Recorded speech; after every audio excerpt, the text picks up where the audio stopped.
People's Guide to the Cthulhu Mythos, an ongoing exploration of cosmic horror, weird fiction, and Lovecraftian terror. Join us as we discuss literature, its sources, and its meaning. In the second half of the show, we discuss film, its sources, its meaning, and how it links to the Cthulhu Mythos. Hosted by D.B. Spitzer, editor and producer, David Farmer Dave Heath, and of course, Aunt Gore. Check us out on YouTube, Instagram, Facebook, and anywhere else you find your podcasts and podcast information. Thank you, and enjoy. And we are rolling. Hello, everyone. Welcome once again to People's Guide to the Cthulhu Mythos.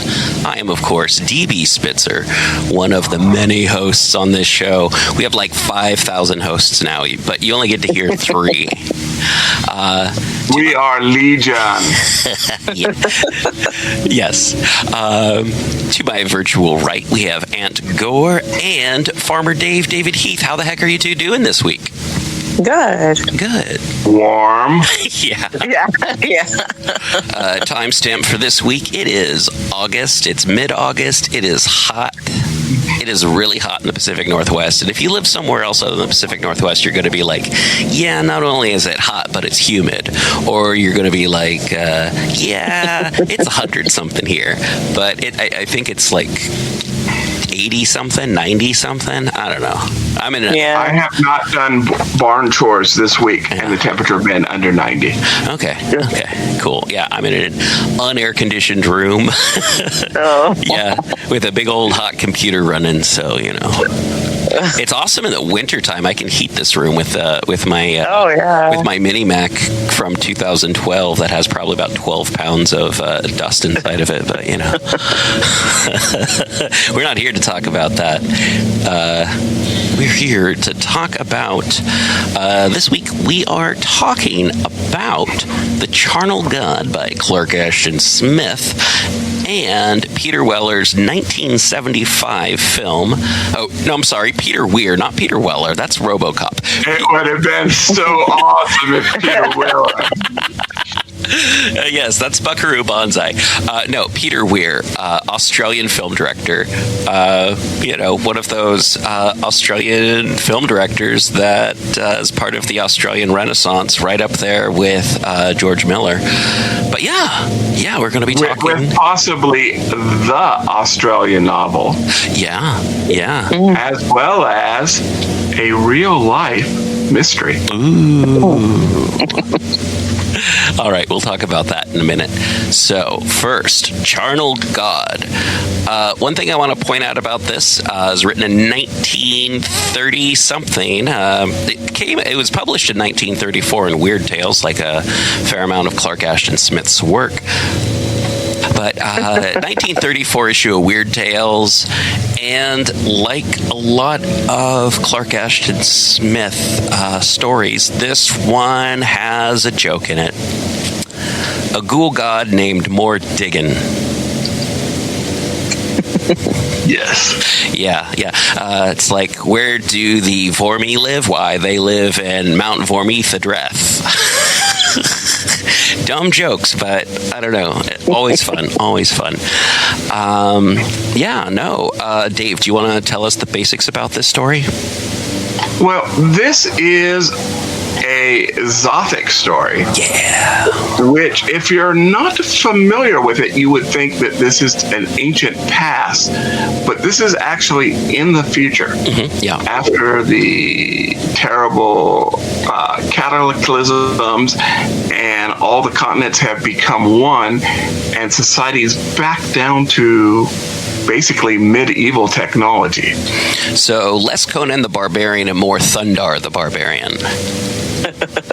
Yes. Yeah, no, this is one of those. It's got some really, really tropes that are like, it's got necromancers, it's got ghouls, it's got malevolent masked men, it's got good ladies and bad ladies, it's got the gods of dead, it's all kinds of I want to say dark fantasy tropes.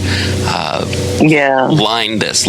It's like you could. I don't know if. I mean, I don't feel like this is the first type of story like this, but this is one of those stories that it's like there's like kind of dark fantasy that doesn't feel like there's like a chivalrous person in it, or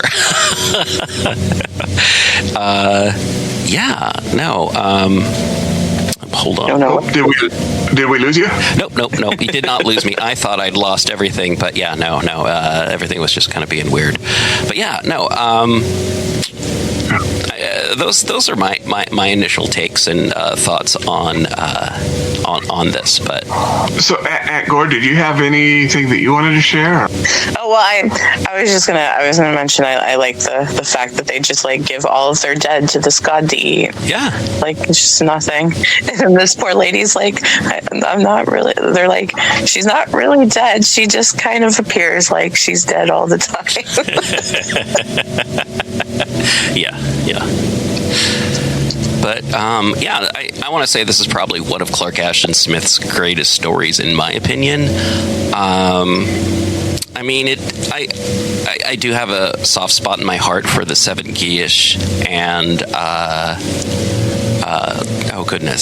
the other one that we just covered the other day, but the tale of Zatampa Zeros, the one that has Sathagwa showing up and or possibly Sathagwa or one of Sathagwa's offspring showing up and chasing him around a abandoned capital city. But this is one of those stories that I feel really kind of not only shows that Clark Ashton Smith is the master of mood, but also just really good at descriptive terms. I mean, it doesn't feel so much like I've got a thesaurus like Lovecraft.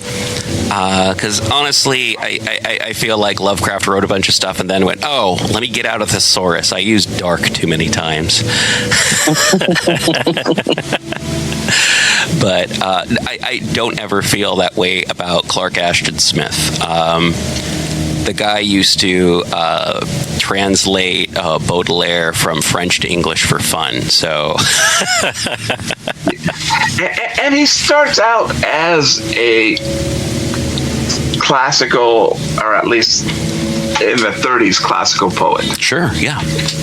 And he switches, much to his mentor's consternation. Yeah. He switches from a well-respected poet to a pulp writer. Yeah. Sure, yeah. That kind of stuff happens to the best of us. Yeah. Yeah, no. It's got ghouls in it, as we've talked about. But yeah, this is one of those kind of stories that it's like, oh, this is kind of cool. It doesn't feel like your standard fantasy fare. It's fun and it's dark and it's got some dark humor in it, and the Zothic is kind of an interesting setting for stories, I have to say. And so it has a switcheroo. Sure, yeah. In fact, that the monsters aren't really the bad guys. No. The monsters play by the rules. Mm-hmm. Yeah. They're not going to hurt or kill the living woman who looks dead. The difference. Yeah. Now, the humans, the necromancers, they don't. They're the real monsters of the story. Oh, yeah. The ghouls have a code. Yeah. They are if you would take a D&D term, they are maybe lawful evil, but I think they're more neutral lawful. Sure. They follow the law, and the law is you get rid of the bodies. And if it's not a body, you leave it alone. Yep. And then these chaotic necromancers come in and they start raising the dead. They're breaking the laws. Yeah. And so they're punished. Oh yeah, no, and thinking about this in D&D terms, like if you were a necromancer and you showed up to a temple to a death god and started raising its dead, yeah, I think they might get a little bit mad, unless it's a god of necromancy and dark magic. I mean, yeah, no, like if you go into if one was to go in, at least in one of my games, if one was to go into like a temple of like gentle death or murder or something like that, you started raising bodies, it's like, hey, we worked hard to murder all those people, stop raising them. Let these people rest, let the dead lie. Yeah. And the humans, even the doctor, could not tell that she was not dead. Yeah. But the ghouls take one sniff and go, nah, this one's alive. Yeah. Man, it's tough to be an innkeeper. Anyone who hasn't read it, there's an innkeeper named Farium, whose bride Eliath. She has, I guess, what do you call it? Narcolepsy, but like I guess extreme narcolepsy, where it's like, oh, I think this person's dead. But yeah. Yeah. I mean, wouldn't you be able to? I don't know. I would think you'd be able to tell, but I guess maybe not. Maybe not. Maybe that's something that they don't have in the Zothic. Yeah, and so I think that's one of the older sort of medieval fears is being buried alive. Oh yeah, totally. And so they've gone back to that level. And so I think this is like catalepsy. It's like a degree above narcolepsy. Okay. Where you just, the breathing is just so low that you can't tell. But even if that was extremely rare, there's this panic of being buried alive. Oh yeah. Because technology has gone down, so has science. Yep. Oh yeah. No, huge fear. Not necessarily. Cataleptic is the word I was trying to think of. Huge fear. Not necessarily in the time of Clark Ashton Smith, but due to the fact that he read so much stuff, like the Victorian era, there was like huge amounts of people being worried about being buried alive. It was in a lot of like news stories, and people would set up bells and like things that, if you wake up in your tomb or your crypt or something, you pull this string and it'll do this and it'll send up a smoke or something like that. And I don't know how often that worked or how many times, but you only have to exhume a body once and find fingernails stuck to the roof of the coffin to go, you know what? I think we messed up on this one. Oopsie. Yeah. But no, that's I have to say that's something that I actually was terrified of as a child, was being buried alive. And then someone said, you wouldn't need to worry about that. They take out all your guts. And I'm like, but what if I wasn't dead? It's like, well, you would be then, so it doesn't matter. It's like, oh, okay, all right. And honestly, that kind of changed the outlook of my life. It's like, it doesn't matter. But Yeah, I think we've all been comforted by the fact that they'll take your guts out. Oh, okay. We've all come to that sometime. Speaking of, I keep thinking about, I'm like, I wish, it's too bad we don't have a god that we can just feed our dead to. It would be great for the environment. Yeah. Oh, yeah. Yeah, too bad ghouls aren't real.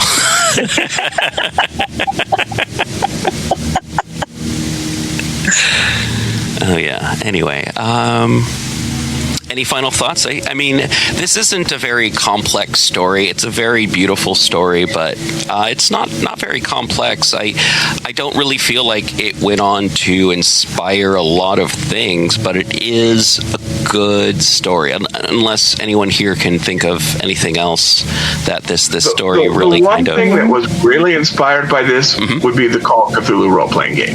Oh yeah. I mean, that's kind of like most of this stuff that we cover gets much bigger with Call of Cthulhu role-playing game and Sandy Peterson and Chaosium and everything like that. But I feel like maybe next season we'll just talk about the whole thing, and then at the very end we'll be like, hey, this is everything from Chaosium. But I kind of feel like we do that already. But we never start out being like, so this is what Chaosium did with this.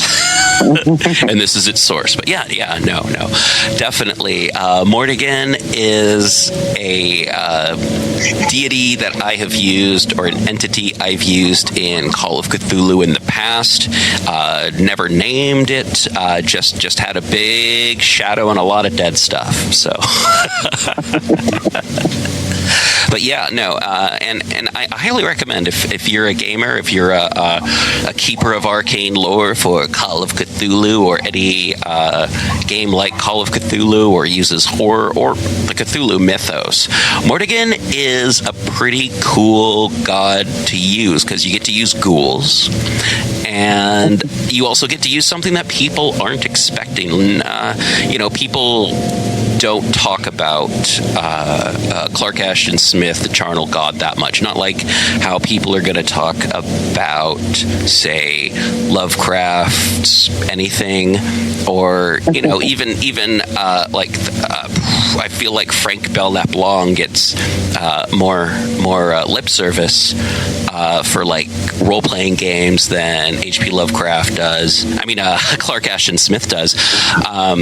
Just because the fact that that stuff is, more Lovecraftian, and I really feel like Chaosium had to kind of dig for using Mortigan, even though the ghouls in this are very similar to how they use them in Chaosium, but I feel like that's a result of HPL and Clark Ashton Smith both using Arabic-style ghouls as their ghouls, because they both read Arabian Nights, so yeah. As well as each other's letters. Sure, yeah. Yep. Nerding out over ghouls. It's fun. I've done it. All right. I really don't know what else we can talk about other than check it out. It's a good story. I don't think we spoiled too much of it. And that's kind of my intention, because I want you to go out there and read it or listen to it on YouTube. It's not hard to find a copy of. It's not hard to find someone who wants to read it to you on YouTube. So I found lots of videos of people reading it. So. Oh yeah. Up next, we are going to be talking about Picnic at Hanging Rock. This is one of my choices. I knew nothing about it when I chose it. I just was looking for movies from a certain time period that had a certain element to them. So we'll talk about that after the break.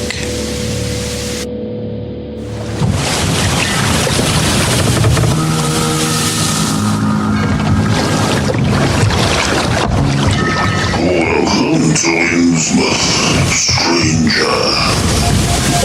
Hi, I'm Rob Whiten from the Innsmouth Book Club. Join me and my fellow guide John Chadwick as we take you on a fortnightly tour of Innsmouth. We visit places such as the Picture House, the Library and Innsmouth Museum to discuss all aspects of weird fiction, whether it be book, film, music, TV or art. As well as that, we stop over at the Gilman House to have a chat with a resident guest. That includes authors, artists, musicians, in fact Lovecraftian creatives of all types.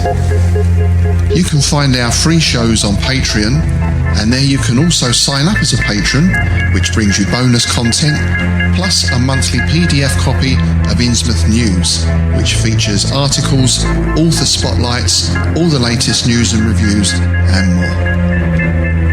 You can find us at patreon.com/InnsmouthBC.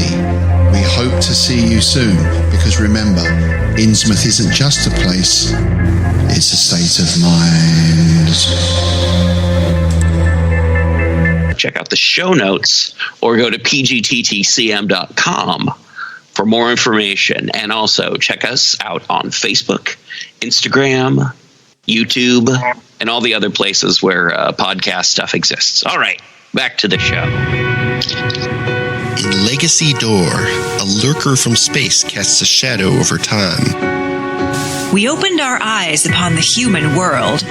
We found ourselves lying on an especially yielding bed in a room displaying scattered relics of their shallow past, tied together by more recently produced items meant to blend with the relics. Typical. A sensitive journalist dreams of unknown lives. It seems like every time I close my eyes, they get stronger. I can't even say the last time I had a normal sleep, let alone a dreamless one. An outspoken lawyer defends the suspect in an unspeakable crime. And that client was Jonathan Strauss, held for the murder of his daughter Abigail and her companion Harrison Reese. And a stalwart investigator tries to drag it all into the light. Some of the Reeses and the Strausses have been involved with something that seems to include an obsession with bloodlines and longevity for at least decades. Legacy Door is a weekly cosmic horror mystery podcast. An ensemble of actors tell a story, also available in paperback, Kindle, and audiobook. Available now. Break time's over. How's it going, everyone?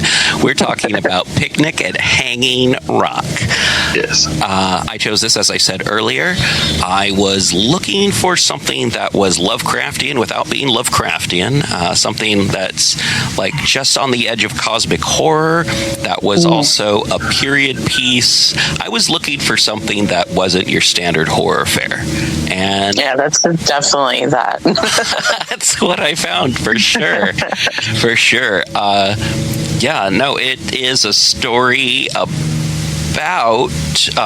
First off, it's based off of a 1967 novel, Picnic at Hanging Rock by Joan Lindsay, an Australian writer, and directed by Peter Weir. And it takes place at Hanging Rock, Victoria, Valentine's Day, 1990, and not 1990, 1900. Yeah, it is about several young women who disappear without a trace. All right, so. Encore, any thoughts or feelings on your second or third time watching this? Only second time. But Sure. I'd never heard of it before we went to see it for Queer Horror like a couple years ago, and it's a 70s pacing. Oh yeah. But it's so beautifully like shot, Yes. and like the scenery is gorgeous, and it's just very, very eerie. Like, I mean, just thinking about because you never get an answer. Nope. Really. No. It's very strange. Yeah. And the girls act very the weird. world is better off because of that. Yeah. Sorry, I didn't mean to interrupt you there. Oh no, you're fine. Yeah. Also, I have in my notes. I'm like, this is totally just where the crystal gems are born. It's the hatchery for the crystal gems. That is a Steven Universe joke for anyone who doesn't know Steven Universe. That's Steven Universe on the brain right now. Oh yeah, no problem. For me, this feels like the kind of film. If a more pretentious filmmaker had made it, they would have talked about how they got cameras from NASA so that they could use only candlelight to light rooms and making everything as period as possible. Might be making fun of Stanley Kubrick right there. Oh yeah, no, I was making fun of Stanley Kubrick. This film did a really good job of looking like 1900, but didn't hit you over the face with it. There was like, I'm getting into weird stuff that I notice and stuff that sticks in my brain, stuff that I write down in my notes. One of my notes is, I think flies like that guy's face. There's one guy who I don't remember his name, but throughout the whole movie, flies just keep flying on him. Yeah. And it's like, oh, yeah. They're filming this on Australia in the summertime. I'm sure there's a lot of flies out there. But no, besides production stuff like that, this is a really good movie. Everyone in it is, I don't watch it and go, yeah, right. Or, oh, man, this movie would be great, except for that one teen actor's terrible. And I don't feel that way about this movie. And we really could have had that kind of situation. And due to the fact that it's an Australian movie from the 70s, it's not full of people that you see, not full of a lot of, like, if we were Australian, I'm sure it would be like, oh, that's that character actor from Grover. Yeah, I loved him in Thumbs Up, Sun's Up, you know. So, do you know who loves this movie? Whom? Sofia Coppola. Oh, yeah. Yeah, that's something I wanted to talk about later, because I was just reminded of a particular movie that she did while watching this. The only thing it was missing is a Dust Brothers soundtrack, but yeah. I'll let Dave talk about that part, though. I'll give you that. So I first heard about the story. Yeah. When after Joan Lindsay died. Because I don't know if you guys heard this part, but she puts in the book, it explains what happens to the girls. Yeah. And the editor says, no, cut out the last chapter. Yeah. Make it a mystery. So there are a lot of people who, in the 70s, thought it was based on a true story. Yeah. Yeah. Well, they had that thing at the very beginning, too, because I had to look it up, too. I'm like, is this really based on a true story? Nah, it's like Fargo. I knew it was based on a book, but... So, you want to know? So when they made the movie, she wouldn't tell anybody. Yeah. But nobody really... Well, I mean, it's not that it's bad, but basically they go into another dimension, become crabs, and get sucked into a black hole. Yeah. But so that's why I think it's better without that part. Yeah, no, you're right. I think it's better without, because it could be anything. Oh yeah. And I don't know.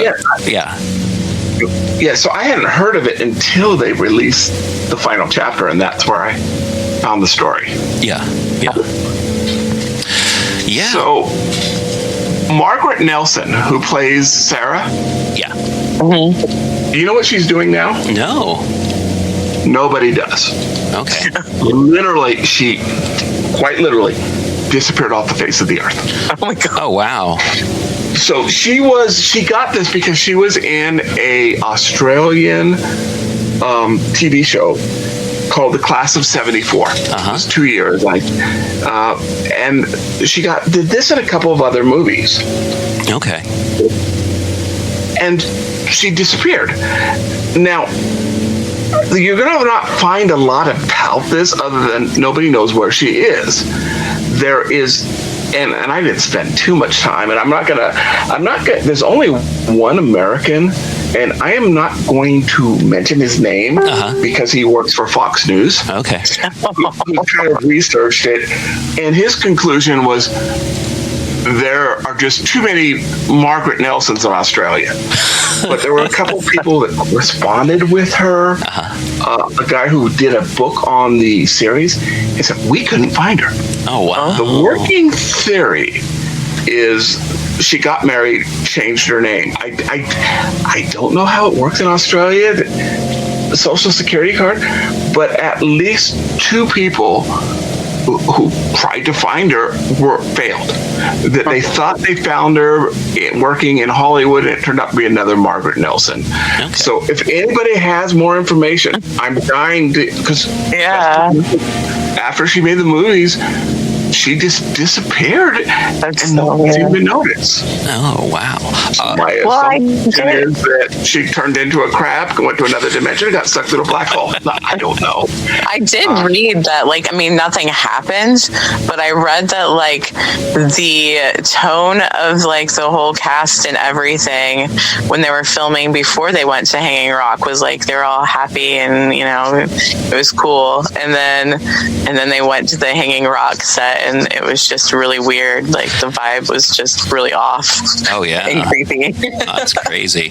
Oh, and earlier I said Dust Brothers. I meant Air. And the movie I was talking about, Sofia Coppola movie I was talking about, is The Virgin Suicides.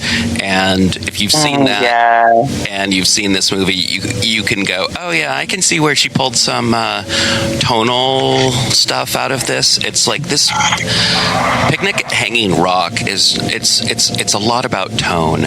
It's a lot about feeling. It's a lot about it's such a slow burn through everything. It's a lot of people talking, a lot of people trying to figure out what the hell's going on, a lot of people trying to figure out what's going on with themselves. I mean, there's early on there is a scene of a woman brushing her hair, one of the major characters, and you see her in two mirrors while she's doing this, and just everything about that. I mean, also reminds me of the cover of a Brian Eno album that came out or 2 years prior to that. But yeah, no, it's just like the way everything looks. I want to say like the color temperatures in this film are just wonderful. It's got kind of like this it's not a cold looking film, but it's got a weird warmth to it that doesn't quite match some tonal things, but I feel like it's supposed to give you a sense of not nostalgia necessarily, but make it feel like an older not an older film, but a period film where it takes place in 1900. It's very, like, dreamlike and poetic. Yeah. Very much. Yeah. And you notice too, as they get closer to the mountain and the top of the mountain, they lose their shoes and they're becoming closer. They're becoming closer to the earth, closer to being crabs. Yes. But no. It's pretty crazy, and like while people are missing the stuff that goes on between people and people just trying to live their lives and people trying to figure out what they're going to do now that they don't have anything or don't have anyone, I mean it's pretty interesting. It's a good drama. Like even if you like only watch part of it, if you only sit down for a little bit and be like, oh yeah, I saw part of an Australian period drama about some missing girls. But yeah, no, I mean, this I wouldn't say it's a fun movie. It's an engaging movie. It is a tragic movie. You really feel for people, or at least I really did. It's like, oh, what is going on? But yeah, not a position I would want to be in. Like being in charge of children that get lost, being a child who gets lost, being friends of someone who's gotten lost, and yeah, no, I mean it's just bad news bears all around for everyone. Just bringing down the room. Sorry. No, you're fine. I was just trying to remember, like, when the TV show came out, because it was like I still don't know, like, how different that is. Oh yeah. I've been meaning to watch it, but I haven't watched it yet. Yeah, I didn't even know about the TV show. Yeah, 2018. Is it at least Australian? Okay, yeah. And I saw the first one, I think, but I didn't see the rest. So okay, yeah, it's like how many parts is that? Let's see, it is a 6-episode show, and it's Australian. But yeah, cool. But Yeah. And if you want to watch it in America, you can watch it on Amazon Prime Video, the TV show. If you want to watch this movie, you can watch it on HBO and I believe archive.org. I didn't check YouTube. I just knew that I could watch it in decent quality on HBO. And that's what I wanted to do because, I mean, just from the stills that I saw, it's like, oh, I want to see a good version of this. Yeah. And definitely, I think it benefits from seeing a clear, crisp picture there. Yeah. Yeah. Yeah. So, any other thoughts? Any other feelings on this film? Just Margaret Nelson. If you are listening to this, we want to know, and we're sorry about the crap comment. I apologize.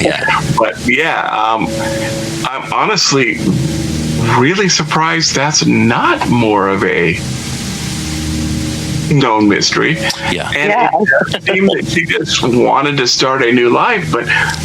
And I didn't spend more than an hour investigating it, but and maybe because she's not that big in the United States, nobody knows. Yeah. That's so weird. Yeah. So, if you want to watch a good movie about some haunting mystery, I highly recommend this film. Picnic at Hanging Rock.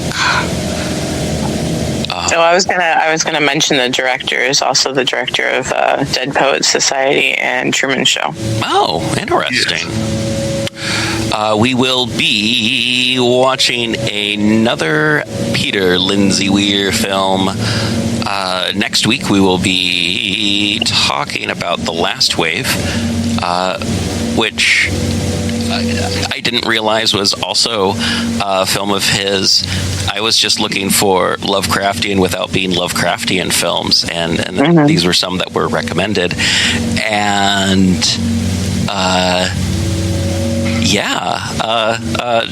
this is the film that he made. We'll be talking about The Last Wave, the film that he made after he made the Picnic. The one that we're talking about right now. And what short story will we be talking about? The short story that we're talking about is The Door to Saturn by Clark Ashton Smith. So, we're gonna find out about some different necromancers, and I believe this isn't Zothic. This is Hyperborean. So, this is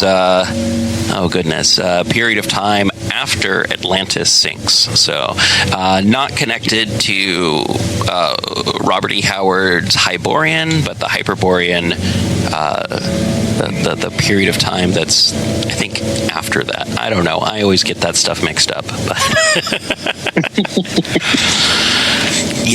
So that's what we'll be talking about. The theme next week is cosmic horror and apocalyptic alien portents disrupting reality and sanity.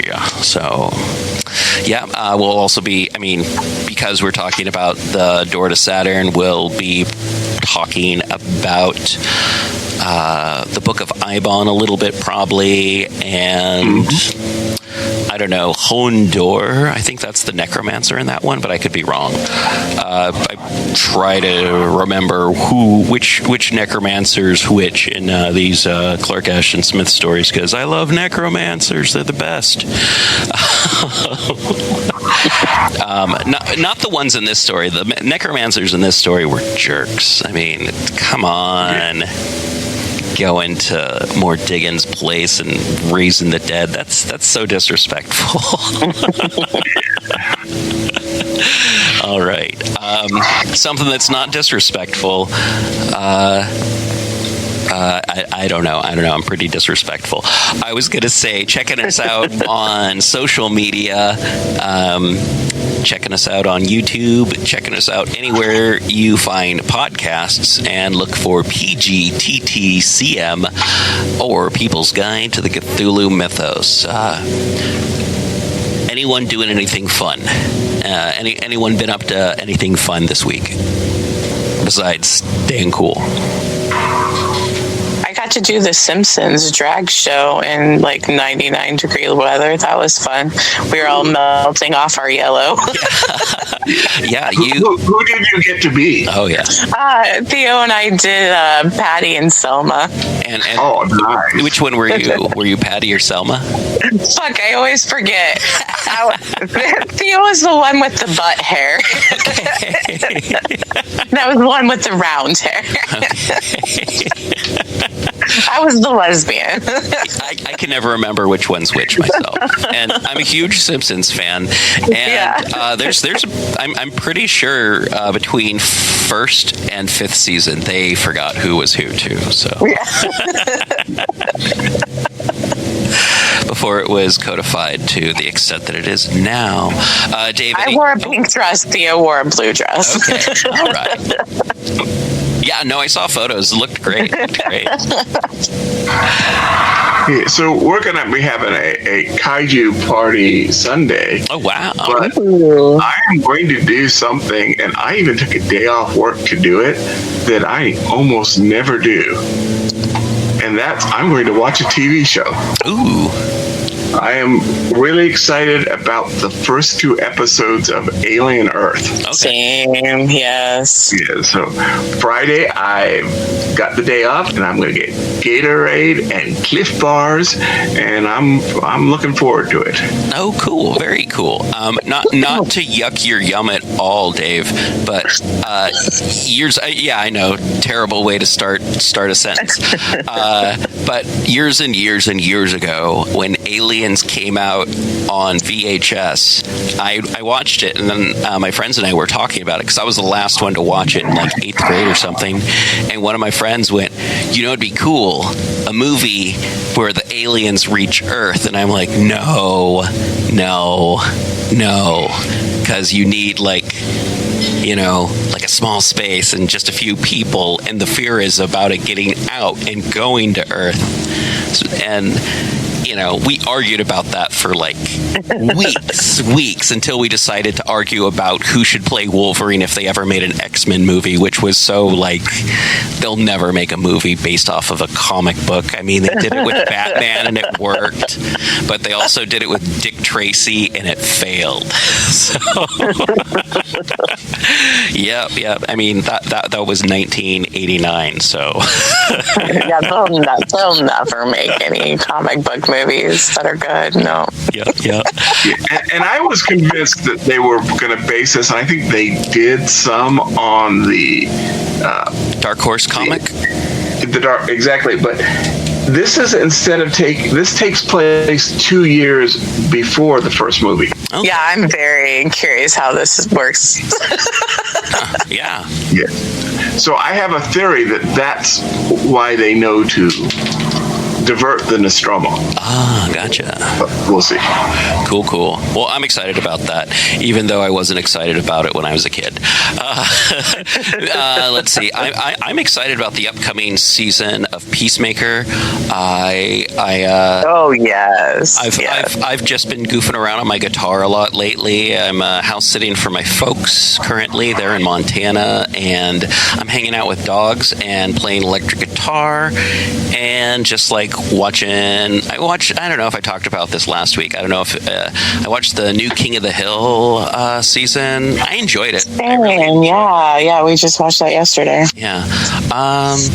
But yeah, no, there's a lot of cool stuff out there. Westworld made me go through and rewatch Westworld again, and then like try and find all kinds of Westworld stuff. That was fun to watch. Like movie clips and stuff like that, just having them play in the background. And of course, it's Westworld's such a fun movie. Also trying to track down Kojak the Night Stalker since we watched that recently. I haven't found any episodes of it yet, but I don't think I've been looking hard enough because there's it was on a streaming service, but this was years ago, so I have no idea where it is now. Yeah. And I don't remember what it was on.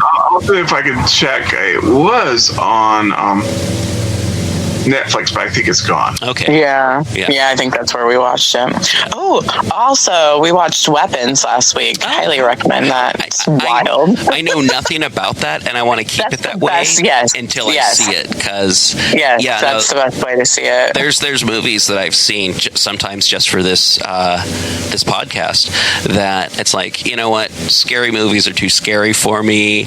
I will not see this Jordan Peele film probably ever. It's like, oh hey, we're gonna watch it for the show. It's like, oh, okay, I guess I'm gonna go see Nope.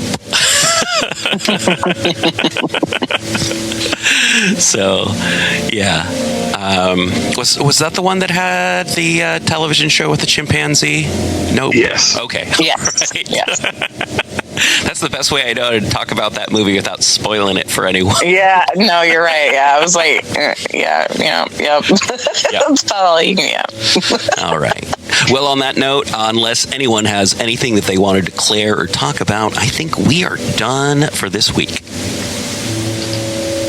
Yeah, I'm good. Dave, do you have any middle parts you're thinking about making, or geeky crossroads? So it's coming out, and it's a bit of String of Consciousness, and we'll have to send up. It's sort of a setup, but I do have one on AI in fiction. Ooh, fun. And the fact that AI is one of those strange things like cloning and space travel. Unless you're in the field, almost everything you know about it is probably based on fiction. Yeah. Fun. All right, everyone. Thank you so much for checking us out and listening to us. We'll see you next time. And stay squiggly, keep it weird, and I don't know. I'm sure I had some other call-off catchphrases that I've used in the past that I've forgotten. All right. Bye. Bye. That was a good episode. Thank you, guys. That was really good. Yeah, this is a good movie. I'm excited to see The Last Wave. I love watching horror films that I've never even heard people talk about. It's like, this is good. I miss this.